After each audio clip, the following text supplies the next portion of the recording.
Hello and welcome to the France 24 interview. Our guest today is Ramy Shaath. He's a well-known Palestinian Egyptian activist who spent 2.5 years in jail in Egypt. He was freed in early January. Thank you very much for being here today. Thank you for having me. So in Egypt, you were at the helm of the so-called boycott, divestment, sanctions movement known as BDS. In July 2019, you were arrested, accused of aiding a terrorist group, and then you were thrown in jail, but you were never formally charged. That's very true. I am an activist, a political activist, and a human rights defender. And for me, whether my participation in the 2011 revolution or my participation and founding of BDS movement in Egypt are also different forms of civil resistance, non-violent resistance against injustice in every sense. But not terrorism. Of course, not terrorism. And this is the kind of cocktail accusations that the Egyptian government puts against any opposition, any human rights defenders, lawyers, actors of all sorts. For 2.5 years of my quote-unquote investigation, I was interrogated once for 45 minutes and asked mainly about my opinion about the revolution and my opinion, who did I vote for presidency, and I asked how is that had to do with any allegations towards me. And they said, well, that's our questioning, and you are accused of being part of a terrorist organization. And when I asked, what is that terrorist organization that I'm a part of, they said, we cannot give you the name. And yeah, I mean, this is a continuation. So why do you think? What was the main reason? You must have thought about this during all those years of detention. Egypt is in a place, unfortunately, in the last 7 years, and it's growing, where it does not allow any different voice. Egypt has one voice, which that's that of the authorities. And anybody who speaks whether about economic, social, or political issues is being thrown into jail. And yes, I am an activist, and I will continue to be activist for human rights in Egypt, as well activist for the self-determination for Palestinians. And yes, my participation, whether in 2011 or my participation in BDS, and finally, my very vocal opposition to Donald Trump deal of the century, finally gave the Egyptians the platform to arrest me and throw me. That was really the reason? Yeah, I mean, I was never told for 2.5 years, till the minute I was released, until the negotiation part of my release. I asked clearly, tell me, why was I arrested? Nobody ever gave me an answer. And they always told me, it's a higher up decision. We have no idea. How were you treated in jail? I was definitely treated better than other people. Not tortured? Not tortured. I mean, other than being handcuffed, blindfolded, and handcuffed to a wall for 3 days. And again, by the end of my term, other than being thrown in a 23 square meter room with 32 to 18 other people, going to a bathroom meter by meter hole with a cold shower, with a room infected with insects of all sorts, and no medical care and very bad treatment. But that is a good standard that I had compared to other people that got on top of that a lot of torture and a lot of humiliation. What kind of prisoners are there in Egyptian jail? The assumption is the regime of Abdel Fattah al-Sisi is going after the Muslim Brothers and their sympathizers. Is this what you witnessed? Absolutely not. I mean, yes, there is, in the jail I was in, it has 4 different annexes. The time I went, there was an annex mainly for civil rights movements, whether members of parties or activists or human rights defenders or lawyers of different sorts. And there was 2 annexes for the people lenient to the Islamic movement, whether they were Muslim Brothers or in other sense. But yes, through time, and especially in my last year, the figures of people have changed, and the more non-related people, just basically arbitrary detention and arrest, were becoming the majority in jail. I've seen people in hundreds that were arrested basically because an officer stopped them in the street, checked their mobile and checked their Facebook account and found a joke or a post, or even in sometimes a like to a post or a joke wasn't enough to be thrown in jail as a terrorist. Honestly, in all the people I saw, whether lenient to the Muslim Brotherhood or lenient to the civil movement, none of them were arrested for a violent crime. All of them were arrested based on their opinion and their political discourse. And this is not acceptable. You were freed thanks to the unrelenting efforts of your French wife. You also had the support of the French president, although there were some controversies about whether he was really pushing Mr. Sisi to release you and others.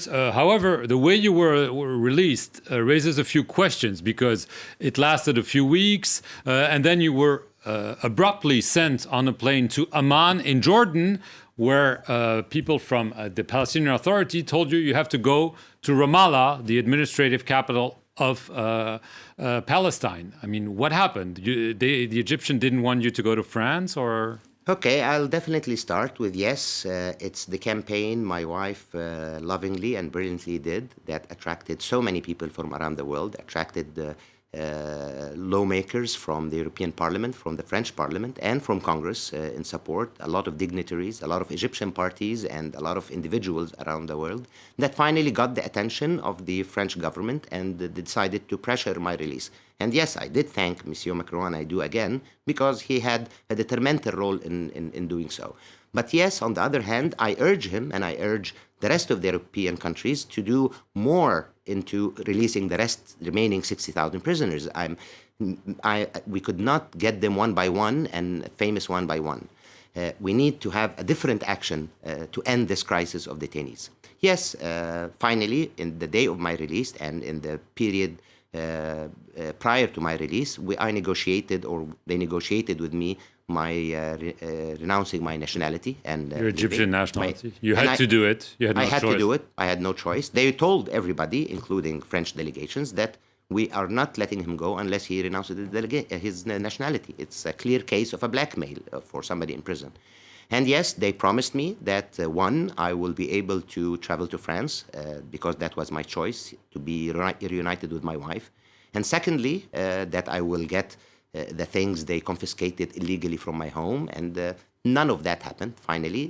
The last few days, they took me to a forced disappearance at the General Intelligence Service, blindfolded and handcuffed. And from there, they threw me in a plane. And there I met representatives of the Palestinian Authority with a plan that I should be going to Ramallah. Definitely. I should add that your father, Ramy Shaath, is a well-known senior Palestinian official. Yeah. And my father, he's been extremely supportive, and he tried his best. And the authority, in many times I heard, they asked for my release, but their calls were not heard. Finally, it was the international and French pressure that led to my release. And I wanted, if they wanted to send me to Amman to prevent that credit going to France, and I insisted that I should appear in France and give the credit due to the people who supported me and ask them and urge them to do more for the release of the rest of the people. Right. Because the assumption, I assume, was that you have to renounce your citizenship and you have to shut up. Exactly. I mean, that was not spoken to me in any way during the negotiations, that I will have to shut up, but I understand. Eventually, after I left, they sent me to Amman, hoping that I reach Ramallah, and from there I'll be detained and not allowed to travel outside the country by Israeli occupation forces. And that will bury me a few months without any exposure, without the ability to talk about what happened to me. They wanted me silent. And yes, after my release and reaching France, I've been getting threats that I should keep silent, but I will not. And your family? Yes, unfortunately, I do have a daughter and a sister and a lot of family back home in Egypt, and I worry about their safety. And I hope... but you won't be silent? I will not be silent. I mean... what is happening in Egypt? I mean, is what's happening under Abdel Fattah al-Sisi worse than the Mubarak years in terms of political prisoners? Unfortunately, yes. People in the Egyptians made a revolution, a beautiful, peaceful revolution. Just 11 years ago. 11 years ago, asking for freedom, for life, for bread, and for social justice, and for dignity. Unfortunately, what the regime have learned from that this revolution was done by activists, then we throw them in jail. This regime was done by NGOs and human rights defenders. We should stop them from operating and confiscate their money and prevent them from traveling. This was made by politicians. We destroy parties that existed in the last moment. And this was done through people communicating through Facebook and social media. So we prevent that, and we monitor it and capture anybody who puts a post or a comment. Unfortunately, they didn't learn the right lesson, that people are asking for freedom, so increase freedom, or asking for social justice, so have a better social justice. Unfortunately, we turned way much worse than previously. Right, but what they've learned is that the international community can be allayed by maybe sometimes freeing well-known prisoners while others remain in jail, by offering cooperation to fight terrorism, by buying weapons. And this has worked. Unfortunately, it worked, and unfortunately, as I said in front of the European Parliament 2 days ago, that this is a very short-sighted policy from Europe. And if Europe is interested in a long-term relation with Egypt and the Arab world, we have to end the narrative of occupation and dictatorship. This is a wrong narrative. This is not a long-lasting relation. This causes Europe an influx of immigration, causes Europe an influx of extremism, and finally relates to violence. And this doesn't have a long-term ability to invest and long-term relations or security in the Mediterranean to allow you to get gas and oil from Egypt and the rest of the Arab world. If you want to do that, we have to have a country where freedom of expression is allowed, where there is political discourse, where there is due law and diligence. This is the real basis for stability, and this is the real basis for Europe to have a long-term relation with the Arab world. This very short-sighted relations that gets a contract here or a contract there, disregarding the bigger picture. I understand France has an obligation, whether morally or legally, to ask for human rights in Egypt, and they do. But I'm asking for a more concentrated work and real pressure to end this crisis for now and for good. Ramy Shaath, I want to thank you very much for appearing here on the France 24 interview. Thank you all for watching it. Stay tuned for more news.